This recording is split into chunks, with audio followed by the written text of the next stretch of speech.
गोपीश गोपिका कांत राधा कांत नमस्तुते। तप्त कांचन गौरांगी राधे वृंदावनेश्वरी वृषभानुसुते देवी प्रणमामि हरिप्रिये। श्रीकृष्ण चैतन्य प्रभु नित्यानंद श्री अद्वैत गदाधर श्रीवासादि श्री गौरभक्तवृंद। हरे कृष्णा कृष्ण कृष्ण हरे हरे, हरे राम राम राम हरे हरे। सबसे पहले मेरे गुरुपाद पद्मों नित्य लीला प्रविष्टम विष्णुपाद अष्टोत्तर सदस्य श्रीमद् भक्ति वेदांत श्रील वामन गोस्वामी महाराज एवं नित्य लीला प्रविष्ट एवं विष्णुपाद अष्टोत्तर सदस्य श्रीमद् भक्ति वेदांत श्रील नारायण गोस्वामी महाराज जी का भाई चरण कमलों में अनंत कोटि साष्टांग दंडवत ज्ञापन करता हूँ। तत्पश्चात नित्य लीला प्रविष्ट ओम विष्णुपाद अष्टोत्तर सदस्य श्रीमद् भक्ति वेदांत स्वामी महाराज एवं नित्य लीला प्रविष्टम विष्णुपाद अष्टोत्तर समय भक्ति रख श्रीधर गोस्वामी महाराज भक्ति ब्रह्मपुरी गोस्वामी महाराज एवं नित्य लीला प्रविष्टम विष्णुपाद अष्टोत्तर शतश्री भक्ति प्रज्ञान केशव गोस्वामी महाराज मंचस्थ विराजमान प्रभु चरण श्रीपाद माधव महाराज प्रभु चरण श्रीपाद श्रीधर महाराज और वज्रप्रदान नरसिंह महाराज और जनार्दन महाराज एवं उपस्थित समस्त वैष्णववृंद सभी के चरण कमलों में मेरा यथायथ दंडवत प्रणाम स्वीकार हो। आज कार्तिक व्रत के प्रथम दिवस हम लोग पालन कर रहे हैं। आप लोगों ने श्रवण किया, इस कार्तिक व्रत की महिमा भी शायद आप लोगों ने वैष्णव के मुखारंभ ही श्रवण किया। कार्तिक मास की अधिष्ठात्री देवी स्वयं श्रीमती राधिका गुरुदेव वर्णन करते थे, जिस प्रकार कृष्ण पुरुषोत्तम व्रत की अधिष्ठात्री देवता और उसी प्रकार कार्तिक महीने की अधिष्ठात्री देवता स्वयं श्रीमती राधिका। और इस महीने के अनेक नामों से कहा जाता है, जैसे उज्जा व्रत कहते हैं, दामोदर व्रत कहा जाता है, नियम सेवा व्रत भी कहा जाता है, अनेक नामों से परिचित है। विशेष करके गौड़ीय वैष्णव के अधिष्ठात्री देवता श्रीमती राधिका, इसलिए हम लोग की विशेष दिन है यही कार्तिक व्रत, यानी उज्जेश्वरी श्रीमती राधानी के व्रत हम पालन करते जा रहे हैं। गुरुदेव कहते थे ऊर्जा शब्द के अर्थ शब्द है शक्ति, शक्तिमान के परिचय होता है शक्ति के। यदि शक्ति नहीं रहे शक्तिमान के कोई परिचय नहीं है। इसलिए शास्त्र में चैतन्य चैतामृत में कहा गया कृष्ण शक्तिमान और राधिका पूर्ण शक्ति। कृष्ण पूर्ण शक्तिमान, राधा पूर्ण शक्ति, दुई वस्तु भेद नहीं शास्त्र का प्रमाण। कृष्ण के कहा जाता है पूर्ण शक्तिमान कहा जाता है, जहाँ से समस्त शक्ति विराजमान है, और श्रीमती राधिका के कहा जाता है पूर्ण शक्ति। इसलिए उपनिषद में भी कहा गया शक्ति शक्तिमान और दयोर अभेद, शक्ति शक्तिमान की कोई भेद नहीं है। तथापि शास्त्र में ऐसे कहा जाता है कभी प्रकाश और कभी अप्रकाश रूप है, जिसके संस्कृत शब्द में कहा जाता है मूर्त और अमूर्त। जब अमूर्त रूप में शक्ति कृष्ण में रहता है तब कृष्ण कहा जाता है एको अहम, और वही कृष्ण जब एक अहम जब लीला एक अहम बहुत स्वामी, मैं अनेक रूप धारण करके लीला करना चाहता हूँ। कृष्ण की यह चिंतन आने के साथ ही साथ, इच्छा शक्ति के साथ ही साथ, और वही शक्ति मूर्तिमान होकर के प्रकाश हो जाते हैं। और तब उस समय दोनों ही जो है रूप में प्रकाश होते हैं, जिसको जो है द्विदल बीज के भांति कहा जाता है। क्योंकि शास्त्र में ये सब प्रमाण है तो एक ही बात। जैसे आपने कोई बीज देखा, उस बीज में जो है ऊपर से कोई क्या बोले आवरण के द्वारा आवृत रहता है, और फिर वही बीज में दो भाग हो जाता है। और उसी प्रकार जो है कृष्ण एक ही तत्व है, एक में वो परम तत्व साभिक अचिंत सत्ता स्वरूप तद्रूप वैव जीव प्रधान रूपेण सूर्य मंडल तद्रश्मि प्रतिच्छवि रूपेण। इस प्रकार हमारे जीव गोस्वामी पाद भी इस श्लोकों के द्वारा वर्णन करते हैं, एक ही परम तत्व है, एक ही परम तत्व अपने स्वाभाविक अचिंत शक्ति के द्वारा अनेकों स्वरूप में प्रकाश होते हैं। तद्रूप वैभव आदि के रूप में, शक्ति के रूप में, और फिर स्वयं भगवान वही शक्ति जो है त्रशक्ति जीव की प्रकाश करते हैं, और उनकी फिर माया शक्ति के जगत में जब माया शक्ति के प्रकट करते हैं।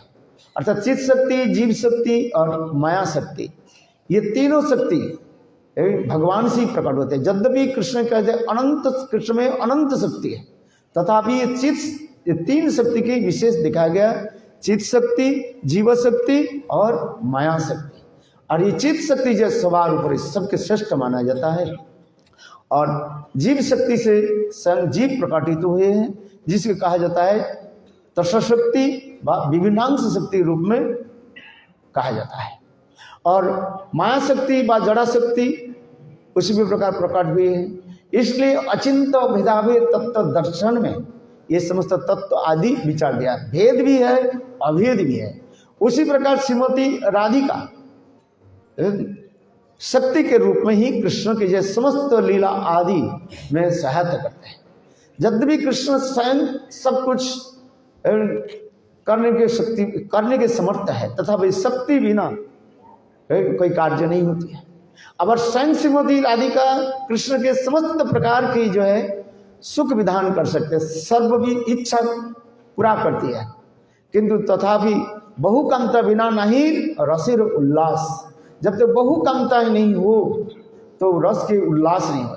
इसलिए स्वयं श्रीमती राधिका अनेकों सखी के रूप में, अनेकों गोपियों के रूप में प्रकाशित होकर के कृष्ण के जो है सुख विधान दिखा, जिसमें गौतमी तंत्र में कृष्णमयी देवी कृष्णमयी प्रोक्ता राधिका परद होता। इस श्लोक के द्वारा वर्णन करते हैं जी श्रीमती राधिका किस प्रकार कृष्ण के समस्त प्रकार सुख विधान आदि करते हैं। इसलिए आज ये ऊर्जा शक्ति, ऊर्जा माने शक्ति, समस्त शक्ति के उत्स श्रीमती राधिका कहा जाता है। विशेष करके रस विचार में ये श्रृंगार रस, ये श्रृंगार रस की श्रेष्ठ रस माना जाता है, और ये श्रृंगार रस से समस्त रसों की उत्पत्ति बताया गया है। ये श्रृंगार रस इसलिए कहते हैं जन्मादस्य जतः, जन्म आदि रस यानी श्रृंगार रस। ये श्रृंगार रस के श्रृंगार रस से ही समस्त रसों की उत्पत्ति कहा गया। 5 प्रकार के मुख्य रस और 5 प्रकार के जो है गौण रस, ये 7 प्रकार के गौण रस। इस प्रकार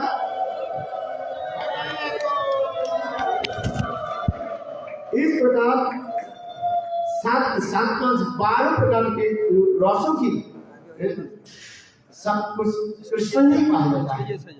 अखिल रसामृत मुक्ति पश्चिम रुचित तारका फलिकलित श्यामालित राधा प्रेम विदुर जय।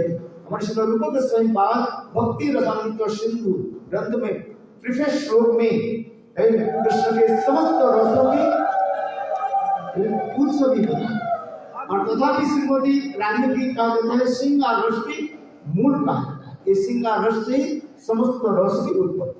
इसलिए आज ऊर्जेश्वरी यानी ऊर्जा और शक्ति, समस्त शक्ति श्रीमती राधिका से ही प्राप्त होता है। इसलिए राधा जी की आराधना करने से कृष्ण प्रसन्न हो जाते हैं। गुरुदेव कहा थे कृष्ण प्रसन्न होते हैं किससे? तो यदि राधा जी कीर्तन करे, वंदिते राधा कृपा कटाक्ष करे तो कृष्ण प्रसन्न होते हैं।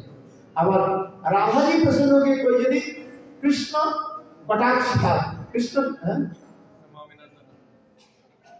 राधा कृपा कटाक्ष और उसी प्रकार कृष्ण कृपा कटाक्ष भी है। शायद आप लोग को पता है कि नहीं है।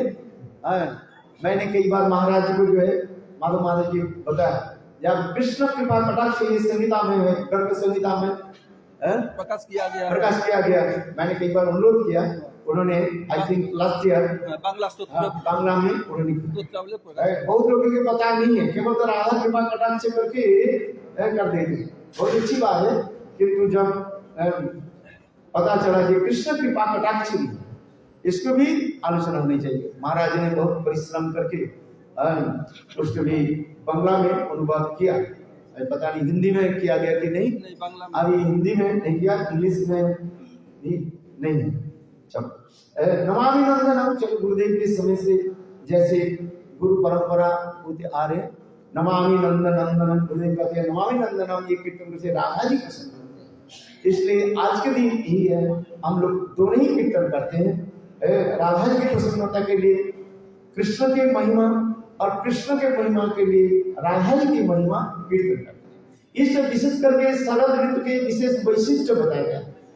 यद्यपि हरिभक्ति विलास में नियम सेवा की प्रारंभ एकादशी तिथि अथवा द्वादशी तिथि से प्रारंभ, किंतु हमारे गौड़ीय वैष्णव आचार्य लोग विशेष करके गौड़ीय वेदांत समय के त्रिस्तंभ जो है नित्यलाभ विष्णुपाद अष्टोत्तर भक्ति वेदांत श्री गोस्वामी महाराज, नित्यलाभ विष्णुपाद अष्टोत्तर भक्ति वेदांत त्रिविक्रम गोस्वामी महाराज, नित्यलाभ विष्णुपाद अष्टोत्तर भक्ति वेदांत श्री नारायण गोस्वामी महाराज, इन्होंने विचार किया क्योंकि आज के दिन नित्यलाभ विष्णुपाद अष्टोत्तर भक्ति प्रदान केशव गोस्वामी महाराज की तिरोभाव, इसलिए उसी तिथि के उपलक्ष्य करके उद्देश्य करके हम पूर्णिमा के दिन से ही ये नियम सेवा का कार्तिक व्रत प्रारंभ करें, जिसमें हम नियम सेवा भी हो जाए और प्रारंभ भी होगा और साथ ही साथ श्री भक्ति प्रदान केशव गोस्वामी महाराज की विरोह तिथि भी हम पालन करें। इसलिए ये विशेष, क्योंकि अभी भी महाराज ने कहा बहुत सुंदर रूप में संक्षेप में 2 शब्द उन्होंने कहा कि इस महीने में कृष्ण के जितने से मधुर लीलाएं प्रकट हुई, यद्यपि कृष्ण के समस्त लीला नित्य गोलोक वृंदावन धाम में है, तथापि कृष्ण जीवों के कल्याण करने के लिए सधाम अपने सधाम परिकर के साथ इस नित्य के अब एक धाम में प्रकट करते हैं, जिससे श्रीमद् भागवत में श्री सुखदेव गोस्वामी पाद स्पष्टीकरण किया, अनुग्रहाय भक्तानां मानुष देहमाश्रितम भजते तादृश पीड़ा जासुत्वा तत्परो भवेत्, जासुत्वा तत्परो भवेत्, यह कि श्रवण करना चाहिए। यहाँ पर जो पूरा जो है ऑर्डर दिया, सुप्रीम कोर्ट के क्या दे दिया, डिसीजन दे दिया। भवेत् शब्द कहे विधिलिंग संस्कृत में विधिलिंग होता है जहां पर निर्देश जारी होता है, करना चाहिए, और यदि निर्देश पालन नहीं करे तो क्या होता है, प्रत्यवाय दोष होता है, चैतन्य चैतन्य विना करले है प्रत्यवाय। इसलिए ये अनुग्रह भगवान कृपा करके अनुग्रह करके नित्य गोलोक वृंदावन धाम से वह समस्त नित्य लीलाओं की जय जगत में प्रकट करा। नित्य और अपराधिक अप्रकट गोलोक वृंदावन धाम में 2 प्रकार की लीला होती है, एक है नित्य लीला और एक है नैमित्तिक लीला। नित्य लीला भी कहा जाता है, जिस प्रकार रासलीला आदि इसको कहा जाए नित्य लीला कहा जाता है। जैसे जन्म आदि लीला इसको नित्य लीला नहीं कहा जाता है, इसके नैमित्तिक लीला में आ जाता है। यह तक भी असुर मारण आदि लीला ये समस्त नैमित्तिक लीला भी आ जाता है। वह पर असुर नहीं है, असुर मारण लीला भी नहीं, किंतु तथापि हमें जीव गोस्वामी पाद वर्णन करते हैं वह पर भाग मात्र है। कृष्ण के जन्म नहीं है, किंतु कृष्ण के जन्म भाग मात्र है। क्यों भाग क्या है, हम कैसे समझेंगे? इसलिए जीव गोस्वामी पाद ब्रह्म संहिता में टीका में स्पष्टीकरण करते हैं, साधक जब तब इस संसार में रहे तो कि भाव तक पहुंच जाए, श्रद्धा से लेकर के भाव तक साधक पहुंच जाए, तथापि साधक के भाषा में कुछ प्राकृतिक मल रहेगा, ये शब्द व्यवहार किया। इसलिए हम लोग जो कार्य उनके भाव पत्र क्या है, यदि जन्म ही नहीं है और फिर भाव पत्र कैसे है, उसी की कहा जाता है। जब स्वयं जब साधक भजन करते करते अपने स्वरूप की उपलब्धि करके जब नित्य गोलोक वृंदावन धाम में जाएंगे तब उसको अनुभव करेंगे, और इसके पहले संभव नहीं है। इसलिए कहते हैं ये दो प्रकार की लीला है, एक नित्य लीला और एक नैमित्तिक लीला। इनके स्वयं भगवान कृष्ण वह नित्य लीला रासलीला को इस जगत में प्रकट कराए। इस रासलीला के बारे में आप लोग भी श्रवण किया। दो प्रकार के रासलीला, अनेक प्रकार के रासलीला के बारे में हमारे आचार्य पादों ने शास्त्र में वर्णन किया। तथापि जो है गौड़ीय वैष्णव में विशेष दो रासलीला की कथा सब जानते हैं। एक है शारदीय रासलीला और दूसरी है वासंतिक रासलीला। ये वृंदावन में जो रासलीला हुई उसकी कहा जाता है शारदीय रासलीला, और गोवर्धन की तलहटी में जो रासलीला हुई उसकी कहा जाता है वासंतिक रासलीला। ये वासंतिक रासलीला की कथा हंसला जयदेव गोस्वामी पाद अपने अमूल्य ग्रंथ गीत गोविंद ग्रंथ में वर्णन किया गया। किंतु आज हम लोग जिस जहां पर आए हैं ये है शारदीय रासलीला। ये शारदीय रासलीला की विशेष वैशिष्ट शारदीय रासलीला आपको भूमिका चाहते हैं ना भाई? अच्छा चलो बंद करते। शारदीय रासलीला भी अनेक नाम से परिचित है। इसके कहा जाता है क्या, पंचायती रासलीला भी कहा जाता है। शारदीय रासलीला, पंचायती रासलीला ये सब नाम से परिचित है। पंचायती शारदीय रासलीला इसलिए कहा जाता है शरद काल में ये रास अनुष्ठित हुई, प्रकट हुई, इसलिए इसके कहा जाता है शारदीय रासलीला कहा जाता है। और इस रासलीला में समस्त प्रकार के गोपियों की सम्मिलित हुई। नित्य सिद्धा, साधन सिद्धा, स्तुति चोरी, मुनि चोरी, ये समझता है। यह तक भी रामचंद्र के समय जितने भी जनकपुर की कन्याएं जो है रामचंद्र के माधुर्य जो देख करके, रूप सौंदर्य देख करके मोहित हो गए थे। स्वयं भगवान रामचंद्र उनके भी मन मन आशीर्वाद दे दिया। वो समस्त जनकपुर के कन्याएं भी रामचंद्र की कृपा से ब्रजभूमि में ब्रज गोपी के गर्भ से जन्म लिया, और फिर उन्होंने ये राज में भी सम्मिलित हुए। देव कन्याएं और विशेष करके रामचंद्र के लीला के समय दंडकारण्य के ऋषि लोग भगवान रामचंद्र के दर्शन करके जब अद्भुत उद्दीपन हुई और रामचंद्र के पीछे पीछे दौड़ने लगे उनकी प्राप्ति करने के लिए, उस समय भगवान रामचंद्र भी उन लोगों को भी आशीर्वाद दे दिया जे आप लोगों की मनोवांछा मैं पूरा करूंगा। अब ना दापर युग में 28वां चतुर्युग, उस समय दापर युग में जब मैं प्रकट हुआ और उस समय आप लोग को मैं इच्छा करूंगा। उस समय तो दंडकारण्य के ऋषि भी देखो रामचंद्र के कृपा से ब्रज में भी जन्म लिया। रामचंद्र की लीला को 24वां चतुर्युग, और इतने हजारों साल का, कितने हजार, 24वां